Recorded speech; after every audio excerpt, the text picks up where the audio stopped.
receiver room. Not a lot of production at Miami from that crew.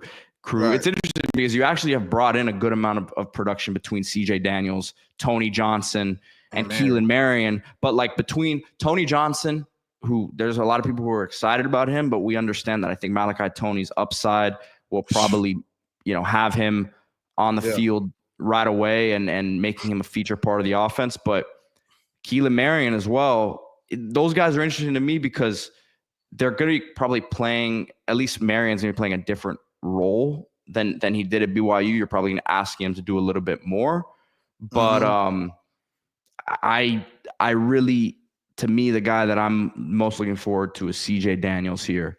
And talking about him in particular, as I pull up this video, I've been hearing, because he was another one kind of like Gerard Pringle, that he didn't come back until the end of spring as he was recovering from that foot injury that he suffered. And you see the video here. Yeah, I mean, this is all stuff without contact, obviously. But as a receiver, you like to see him getting out of these breaks, changing direction. This is the type of stuff that shows me he's ready to go. He's healthy. Yeah, it's funny that you say that because I did a show with this Ohio State fan named Chris Drew. Why would you do that, man? Man, hey, man. Don't if you know, you know. If you know, you know. But anyway, this was before they won the Natty. You know what I'm saying? This was before they won the Natty. And like he was like, yeah, he saw us get CJ Daniels out the portal. And I said, how you feel about it? Because they keep talking about the production at LSU. He said, I'm not gonna even lie to you, 50. The way I look at receivers is traits. And when I see CJ Daniels, I see traits.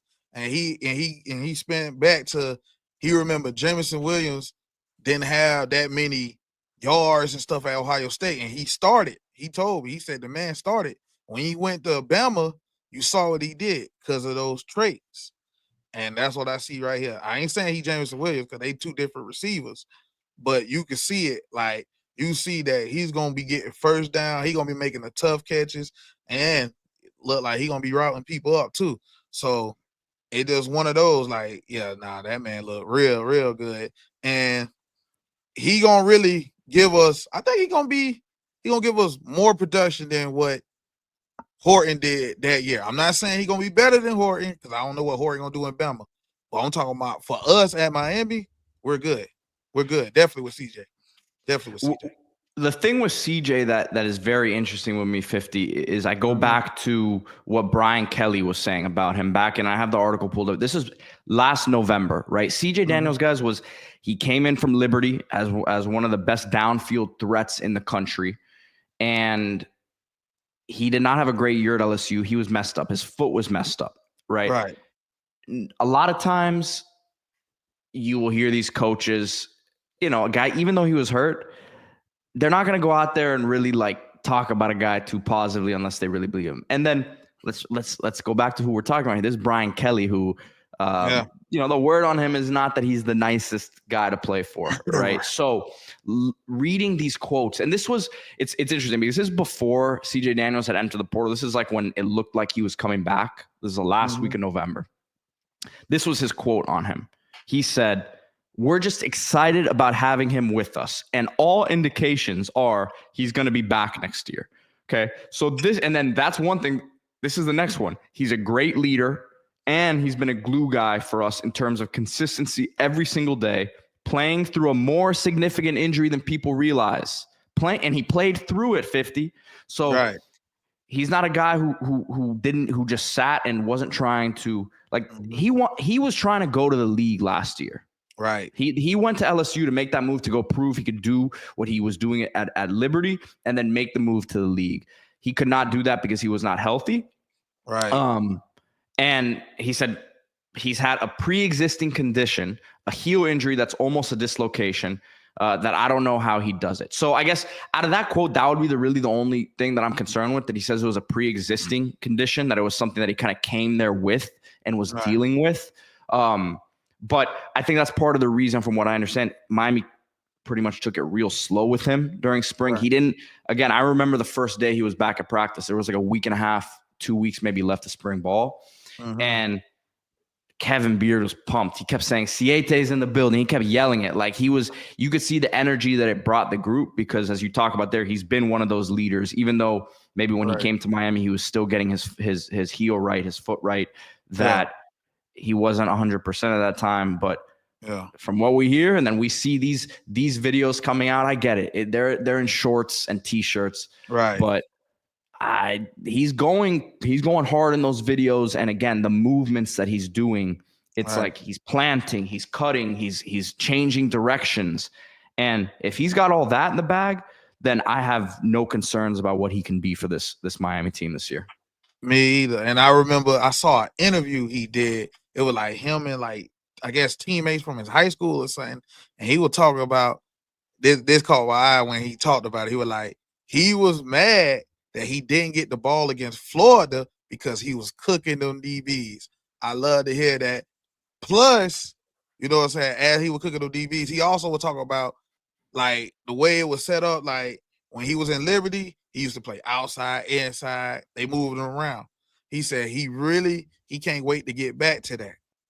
And I can't wait to see what they do with him. Like if he inside or outside, oh man, he ready to cook something. And that's what I want to see, because like he said, he was cooking them Florida DBs. They couldn't guard him, and he had a messed up heel. So imagine, and he's big, man. He's big. Yeah. You see him there. Like I think Horton's probably an inch or two taller than him, and like Horton's muscled up a little bit more. But I think Daniels probably moves a little bit better laterally than he does. Horton, I think, maybe was a little bit underrated with yards after the catch. Like I think you said it a little while ago. Horton's gonna have a good year at Bama. Horton's gonna have a very good year at Bama, I think. So you know, I don't want this to be something where we look back on it like, oh, look, like they were saying that he was going to be better than Horton. Like you said, I don't know that's going to be the case.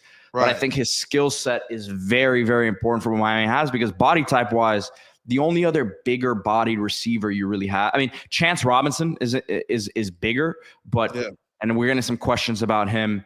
It seems like he's on track. I just like we talk about with these guys who are hurt, like until I see him out there at Green Tree making catches, like competing with these guys, I'm not gonna like put it out there like, man, this guy looks great. I appreciate and respect the fact that he's worked himself back now, and he's a big talent. He could be an added piece to the room, but I'm not gonna say like right now, like, man, they're expecting him to be a big part of the offense. He could definitely work his way into being part of the mix. But you talk about the bigger body receivers, Josh Moore, huge fan of his. He was making some splash plays in camp, but are you counting on him to be a down and down out guy? I don't know that yet. I think he's more of a I keep using the word splash player. He's going to make some he'll go over the top of someone. He will, in the red zone, I think, be a real threat.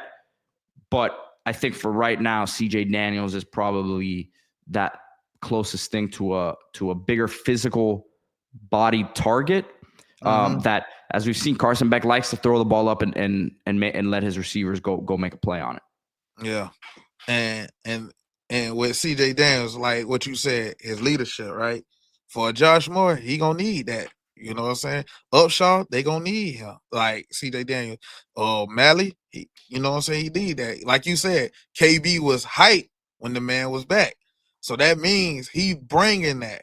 And that's what I love to hear. Like, and another thing about that interview that I saw, you could tell he regret going to LSU too. Yeah, I mean, look, man, it was unfortunate for him with the injury. It seems like maybe there was some stuff outside of the injury that he didn't love there. But I mean, look, he had a good quarterback situation. That's what it was. It was the Cam Ward. Yeah, damn. Yeah, because I if we remember correctly, Miami was recruiting at that time last year, and they didn't get him because they didn't have the quarterback. Right. I wonder if Eric Singleton's gonna have those sort of thoughts this year after the year. I hope so. Oh man, what's crazy? Jackson Arnold is better than any quarterback they had last year, though. I give him Vil says, seems like y'all have no confidence in Chance Robinson. That's man, I love Chance Robinson at all. We're big fans of his, but like he wasn't really healthy. He wasn't healthy at all last year. So like And from what it sounds like, he's getting back to it. I just have more concrete evidence on CJ Daniels right now. Yeah, and that's no slight to Chance. I feel like if Chance healthy, I will say this, Val. I do see him playing if he's healthy because of his big body. I know he can block, and I know he can catch. Like, it's just simple. Yeah. But until he out there, we can't really speak on it. Well, it's kind of like, to me, we get the question a lot, and we're talking about receiver a lot here, 50. So this isn't the full receiver. We'll do the full receiver preview with D Money tomorrow, but it's an interesting conversation to me because we get the question about Ray a lot too. Like, oh, why aren't you guys talking about Ray? Why aren't you guys mentioning Ray? Look, we are fans of Ray. I still think that he can become an important player to this Miami team. But for 2 years, we've said we're excited about Ray. We're ready to see it, and it just hasn't happened yet. So I'm not going to come on here and do it 3 years in a row. I'm not giving up on him though. At the same time, right. Like you can be somewhere in the middle. You don't have to be, man, this guy's going to be an incredible player for us this year. And then you also can't, like, you can also say, oh, this guy's not going to do anything for us. You can be somewhere in the middle. And I think that's where I am with a Chance Robinson and with a Ray, for example. Right. Well, Ray, like you said, you just got, hey, we just gonna wait to see. But I like what he did though. I like what I saw in the spring. He looked he looked a little leaned up to me, 50. I think when I interviewed him at spring or at fall camp last year before the season, he almost looked like too big to me. And it's not like, yes, a JoJo trader needs to put on weight. A lot of these young guys need to put on weight, but there's also that certain point of like, you're taking away from what makes you special. Right. And I don't know what his weight was when he stepped on the scale, but I do think that he looked like he was moving a little bit better this spring. Yeah, I can agree with that because I saw it out there. Like, don't get me wrong, when Mally made a play, he made a play.